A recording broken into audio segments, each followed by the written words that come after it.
How to add funds to Google Play Balance. That's what I will show you in this video. But before we begin, make sure to subscribe to the channel and ring the bell to get notified whenever a new video is uploaded. With that said, let's get started. So the process is very easy and simple. Just follow these steps. Go ahead and open up Play Store. And once you do that, click on the profile picture or icon at the top right corner. Then click on payments and subscriptions. And here click on payment methods. Now, if you have not already added your payment methods, it will ask you to add one. Now, as you can see, I already have a payment method.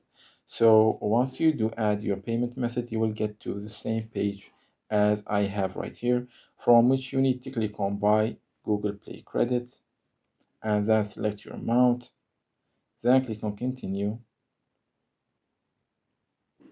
And here you will be able to uh, configure or edit your payment method and buy it. It's that easy and simple. So that was it for this video. That's how you can add funds to your Google Play balance. If you have any questions, please leave them in the comment section down below. With that said, see you in the next video.